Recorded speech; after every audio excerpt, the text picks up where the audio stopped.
than 900 animals at Longleat, some of which are cute and cuddly, and those that are downright dangerous.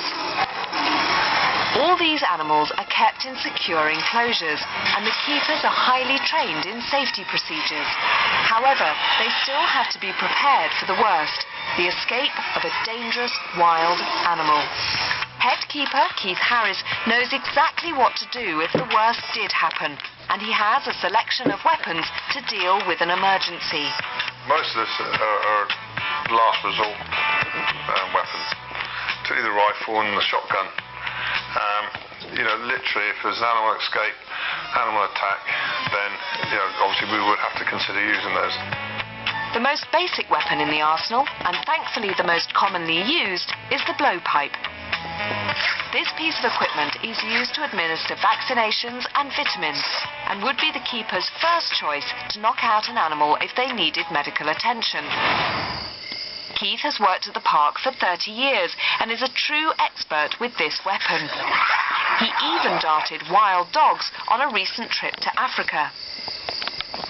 We have what we call a firearms team of 5 people at the moment. We do want to expand that by 1, which is why we're looking for Andy to get involved. There must be at least 1 keeper licensed to use the blowpipe and the other weapons on duty at all times. So Keith's decided it's time Andy Hayton, head of the East Africa Reserve, was trained up.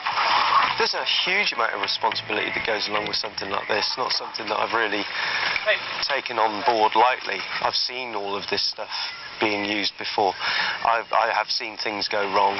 The blowpipe is the first step to a full firearms licence, so this will be the first bit of kit he'll get his hands on. We mainly use it now for administering drugs to animals, particularly penicillins, drugs like that they can't either take in feed, or if you can't get hold of the animal to inject it, that's when we use the darting equipment. But before Andy can handle the weapon, he has to get to know exactly where to aim it. This may sound slightly weird, but you've actually got to go around now and look at animals as a target. Yep. Not for bullets, but for darting equipment, yep. Okay? Most animals, what you try to do is look for that back leg, because that's got the muscle mass. Yep. But obviously that's not always the easiest thing. So with a giraffe, you've got a lot of muscle at the base of the neck, so that's another place you can dart them, and also the front shoulder. So what you've got to start doing is, all the animals that you go around looking at, start looking for darting positions. There is, yeah. If you looked at a llama, now a llama's full of wool. So where's its muscle? So the next time you actually handle one, just run your hand down the fur or the hair and just see where that muscle definition is. Right. So if you had to dart one, you'll know where. An ostrich, again, there's a couple of different places you can dart those, and they're all different, and you'll learn that over time and with experience of the best place. Yep. With his target in his sights, Andy now needs to get familiar with his equipment, and Keith starts by teaching him about his ammunition, which for the blowpipe is a pressurised dart. The drug is through syringe put into the hole there, and some of the drugs you could be using in this are dangerous to yourself, so be very careful. With these darts, it works on literally air pressure. The dart has a needle with a hole in the side of it, which is covered by a small plastic sleeve. When the dart hits an animal's skin, this sleeve is pushed back, uncovering the hole in the needle and dispensing the drug into the animal's bloodstream. To make sure the drug comes out of the syringe, the dart is pressurized, so that when the hole in the needle is uncovered, this releases the air behind the plunger, forcing the drug out of the needle. You don't always realise whether it's pressurised or not, and you can make a mistake. Okay. There's a knack to them, is to push it in and take it off sideways. There's a little knack. Just snap it off. Snap it off. I always just touch the end, because if there was no pressure in there, that plunger would fall. So that dart, on impact, hits the animal, plunger goes to the end, and pressure pushes it all. That's in theory. Okay. 99% of the time it will work very well. Yep.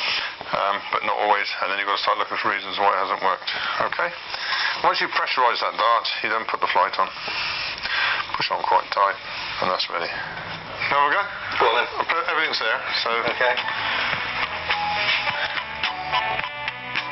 some of the drugs that we use are extremely dangerous. It's a steep learning curve that you have to go on, and the responsibility is huge. Now he's confident with his ammo and he's ready to lock and load. But before he's let loose on real live animals, he needs to perfect his technique. Here's the target. Right. As we were looking at the animals earlier on, you want that back leg area. So here's the blowpipe. Okay. There's the dart. Push it right in as far as that. That's it. Just tuck that. All right. Okay, now come back a bit. That's it. That was very good. That was in the centre.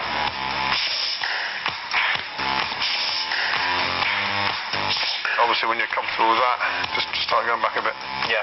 And you'll find your own range. You can start going back a bit. What's that? Because I've been doing too well so far. This may look like a game, but accuracy is key. Andy seems to be a natural at this, but it's fairly easy when your target isn't moving. Little does Andy know that Keith's got a real test for him, with a bit more bite. Got a big darting job on Wednesday, on the vets here. Oh, lovely. So I think, if you're confident, we'll let you loose on a real animal. Well, okay? Yeah, normally confident about things, but yeah, I'd like to have a go, so we'll see how we go. All right. Lovely. Andy is going to need all the practice he can get before his true test of accuracy and nerve. We'll be back later in the programme to see how he gets on.